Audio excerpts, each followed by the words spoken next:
vous savez, il a pris la salive, la boue, il l'a mis dans ses yeux et il l'a appliqué. Il était encore aveugle. Jésus l'aveuglait encore davantage.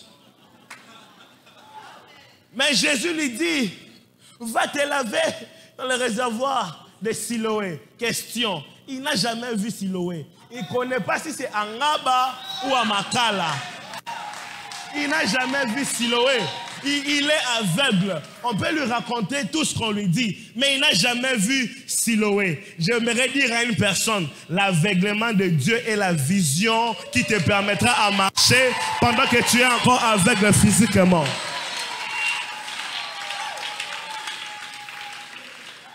Quand il lui a dit, va à Siloé, la parole qui s'est faite chair a pris sa main.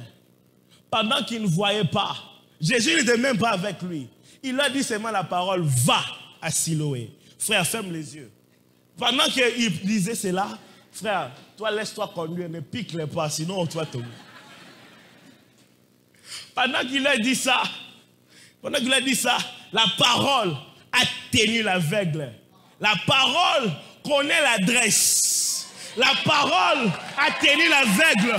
La parole commençait à mener la personne.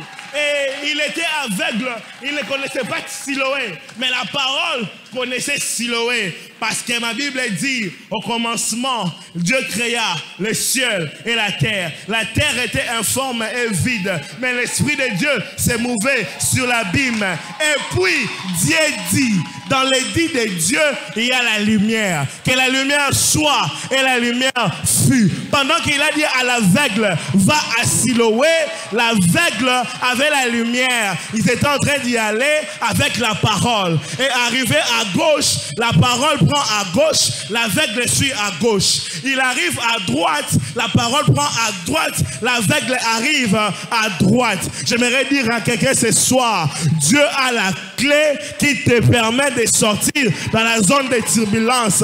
Et Jésus, c'est la clé qui te fait sortir dans la zone des turbulences. Ah, il a dit, je suis le chemin, la vérité et la vie. Quand il a dit, va, il est le chemin qui te dit de prendre. Ah. Assis-toi. On va prêcher ensemble. Assis-toi, j'arrive. Il est le chemin qui te dit de prendre. Parce qu'il est la clé qui te donne l'accès de sortir dans la zone de turbulence. Voilà pourquoi Jean est en train de dire, si le Fils vous affranchit, vous serez réellement libre. Je déclare ce soir que le Fils puisse t'affranchir et que tu sois réellement libre. Libre financièrement, libre dans la fécondité, libre dans le mariage, libre dans tes projets, libre dans tes voyages. Parce que le Fils t'affranchit et tu deviens réellement libre. J'aime Paul. Paul est en train de dire dans Romains 8, 28, 35. Nous savons du reste que toutes choses concourent au bien de ceux qui aiment Dieu, de ceux qui l'ont appelé selon ses desseins. Car ceux qu'il a connus d'avance, il les a prédestinés à être ensemble à l'image de son Fils, afin que son Fils fût le premier d'entre plusieurs frères. Et ceux qu'il a prédestinés, il les a aussi appelés. Et ceux qu'il a appelés, il les a aussi justifiés. Et ceux qu'il a justifiés, il les a aussi glorifiés. Que dirons-nous donc à l'égard de toutes ces choses? Si Dieu est pour nous, qui sera contre nous? Lui qui n'a point épargné son propre Fils, mais qui l'a livré pour nous, comment ne nous donnera-t-il pas toutes choses avec lui? Qui accusera les élus de Dieu? Ah, c'est Dieu qui justifie. Lui qui les condamnera. Christ est mort, bien plus, il est ressuscité. Il est à la droite de Dieu, il intercède pour nous. Qui nous séparera? Ah, qui nous séparera de l'amour de Jésus, de Dieu en Christ. Sera la tribulation? Non. Sera l'angoisse? Non. Sera la persécution? Non. Sera la faim? Non. Sera la nudité? Non. Sera le péril? Non. Sera le paix? Non. Sera la zone de turbulence? Christ nous secourt, car il est la clé de Dieu. Rien ne nous sépare de lui. Rien ne nous sépare de lui. Je déclare que le Christ t'a franchi et tu deviens réellement libre. Libre dans tes affaires. Libre dans tout ce que tu fais. Que tu sois libre. Je proclame la liberté ce soir au nom de... Je suis en train de briser les limites qu'on a mis dans ta vie ce soir. Au nom de... Oh, la Bible dit, il a pris les dominations. Il les a livrées publiquement en spectacle, en triomphant d'elle à la croix. Il a déchiré les actes et les ordonnances qui nous condamnaient et qui subsistaient contre nous.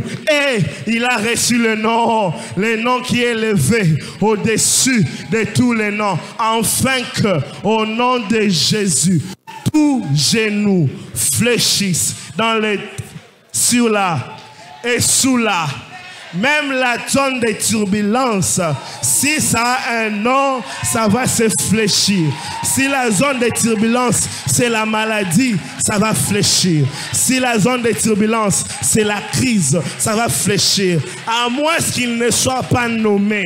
Comme il a un nom, ça va fléchir. Le diable lui-même prendra la fuite en premier. Le diable et ses acolytes et leurs problèmes. Parce que Christ est la clé de Dieu qui te fait sortir dans la zone de turbulence. Je proclame à une personne ce soir, la saison de la zone de turbulence est finie. La saison de la zone de turbulence est finie. La saison de la zone de turbulence est finie. La saison de la zone de turbulence est finie. La saison de la zone de turbulence est finie. La saison de la zone de turbulence est finie. La saison de la zone de turbulence est finie. Ah, Lazare m'appelle. Lazare, j'ai beaucoup à dire. Qu'est-ce que tu veux? Lazare me dit, moi aussi, j'étais dans la zone de turbulence avec mes sœurs. J'étais mort au tombeau, à terre 4 jours. Et je ne voyais pas comment sortir de la zone de turbulence. Il y avait mes amis qui ont pris déjà mes habits. Il y avait des amis qui regardaient déjà ma femme. Il y avait des amis qui avaient déjà pris ma voiture. Il y avait des oncles qui avaient déjà pris ma parcelle. Et mes sœurs ont appelé le maître parce qu'il est la clé. J'ai bien dit, il est le chemin, la vérité et la vie. Le maître est venu. Et quand il est venu devant la tombe de Lazare, frère, j'aime une chose. Jésus est une personne de précision.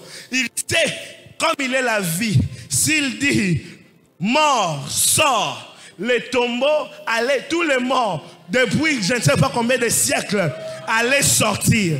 Mais comme Jésus savait quelle clé utiliser pour Lazare, il est venu jusqu'au tombeau de Lazare et il dit, Lazare, Lazare, Lazare, je me parler à ton mariage ce soir. Mariage, mariage, finance, finance, prospérité.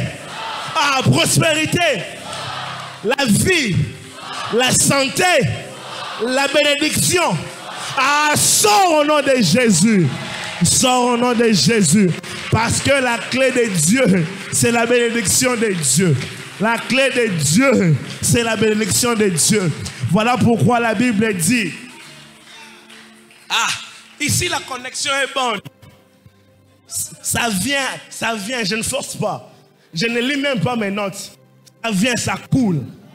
La connexion est bonne. La connexion est bonne. Yeah. Yeah. Voilà pourquoi la Bible dit, c'est la bénédiction de l'Éternel qui enrichit et ne se fait suivre d'aucun chagrin. On n'a pas dit la richesse de l'Éternel. On n'a pas dit le matériel de l'Éternel.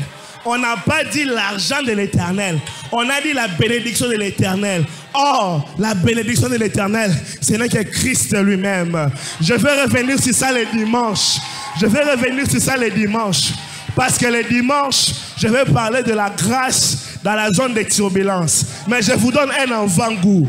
La Bible dit, car Dieu a tant aimé le monde qu'il a donné son Fils unique, afin que quiconque croit en lui ne périsse point, mais qu'il ait la vie éternelle. Voilà pourquoi quand une personne meurt, on l'appelle pauvre, parce qu'il n'a pas la vie. Celui qui a la vie ne peut pas être appelé pauvre, parce qu'un chien vivant est plus intéressant qu'un lion mort. Comme tu n'es pas mort, comme tu n'es pas mort, comme tu n'es pas mort, comme tu n'es pas mort, comme tu n'es pas mort, comme tu n'es pas mort, laisse que la bénédiction de l'Éternel, qui est Jésus-Christ, puisse venir dans ta vie afin de te donner la vie et l'avenir, la vie et l'espérance. Et il a dit à Jérémie, je connais les projets que j'ai formés pour toi, projet de paix et non de malheur,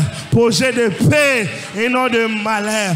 Le malheur ne dure qu'un seul jour, mais le bonheur t'accompagne tous les jours de ta vie. Parce que Christ est la clé qui te fait sortir de la zone des turbulences. Ah, quelqu'un peut pousser les cris de joie.